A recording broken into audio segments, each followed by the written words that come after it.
Olá, bem-vindos ao noticiário Automotive Business. Confira as notícias dessa edição. Reino Unido quer sair da União Europeia e a indústria automotiva do país pode pagar conta alta. Brasil e Argentina renovam um acordo comercial automotivo por mais 4 anos.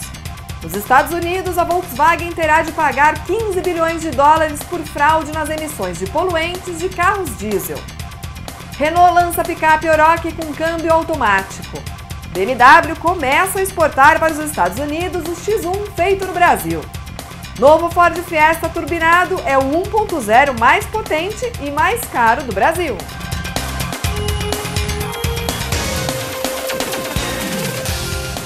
Em plebiscito, o Reino Unido decidiu sair do bloco econômico e político da União Europeia. A decisão poderá causar grandes perdas para a indústria automotiva do país, que depende das exportações para a Europa. O Reino Unido é hoje o segundo maior mercado automotivo da Europa, só fica atrás da Alemanha. Em 2015, foram vendidos no país 2.470.000 veículos. Mais da metade foi importada de outros países da União Europeia sem pagar imposto de importação. A indústria automotiva britânica é responsável por 4% do PIB nacional e gera 800 mil empregos diretos. No ano passado, as fábricas inglesas produziram 1.600.000 unidades e 900 mil foram exportadas para países da Europa.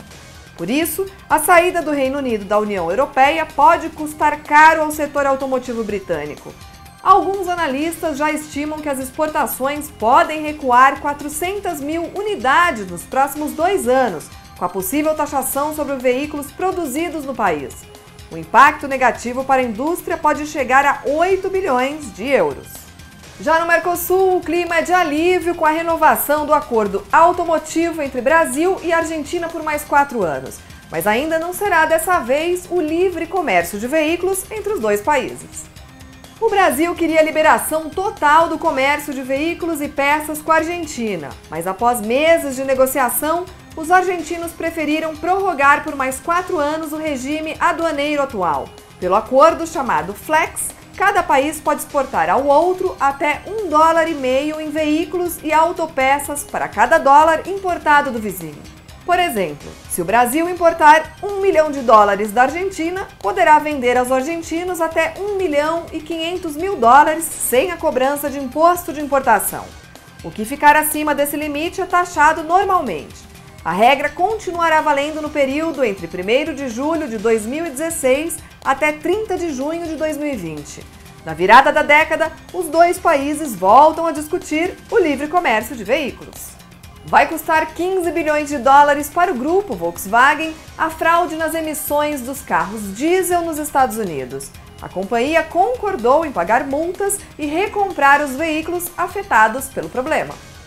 Para encerrar os processos, que responde na Justiça dos Estados Unidos por ter fraudado as emissões de poluentes de seus carros diesel no escândalo que ficou conhecido como Dieselgate, a Volkswagen vai gastar mais de 10 bilhões de dólares para recomprar ou consertar 475 mil veículos vendidos no país com o problema. A companhia também vai indenizar os proprietários com valores que variam de 5 mil a 10 mil dólares por automóvel, dependendo do preço pago. Além disso, a Volkswagen pagará multa de quase 3 bilhões de dólares à EPA, a Agência de Proteção Ambiental dos Estados Unidos, como penalidade por danos ao meio ambiente. Adicionalmente, a empresa se compromete a investir 2 bilhões de dólares em projetos e na promoção de veículos zero emissão no país. 9 meses depois de lançar a Oroch, a Renault começa a vender a versão automática da picape. A opção estará disponível com motor 2.0. A transmissão automática de 4 marchas, que passa a equipar a picape Oroch, é a mesma usada pela Renault no Duster.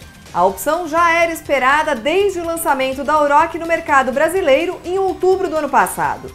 O câmbio automático será oferecido só na versão topo de linha Dynamic, com motor Flex 2.0, que custa R$ 76.580. Esta semana, a BMW começou a exportar os seus carros feitos no Brasil. As primeiras unidades do X1 foram embarcadas para os Estados Unidos, no Porto de Paranaguá. A fábrica da BMW em Araquari entrou oficialmente para a rede de exportações da marca. A planta embarcou para os Estados Unidos o primeiro lote de 207 unidades do X1, montado em Santa Catarina. O contrato foi anunciado em abril passado e prevê a exportação de 10 mil unidades do utilitário esportivo para o mercado norte-americano até o fim de 2017. 3 versões do BMW X1 serão exportadas para os Estados Unidos, todas com motor 2.8 de 4 cilindros a gasolina de 240 cavalos. A Ford lança no Brasil o carro 1.0 mais potente e caro do mercado.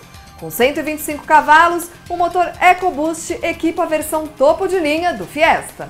Com turbocompressor e injeção direta de combustível, o motor EcoBoost de apenas 1 litro tem impressionantes 125 cavalos, a mesma potência do Sigma 1.6 que equipa outras versões do Fiesta.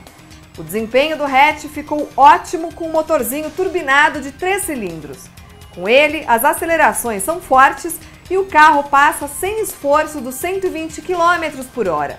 O problema é o preço. O Fiesta EcoBoost será vendido só na versão topo de linha Titanium Plus, com transmissão automática de dupla embreagem. O preço é de quase R$ 72 mil, bastante elevado para um hatch compacto, que com este valor se compara a muitos carros de tamanho médio e SUVs com motorização maior.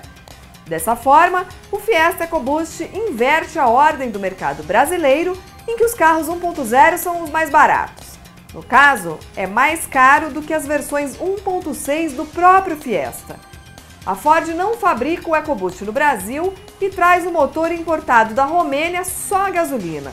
A montadora afirma que não há planos no momento de produção local, nem de adaptação para bicombustível flex. Esta edição do noticiário Automotive Business fica por aqui. Nos vemos na próxima semana e para não perder nada até lá, assine o nosso canal e acompanhe mais vídeos sobre o mundo automotivo. Até lá!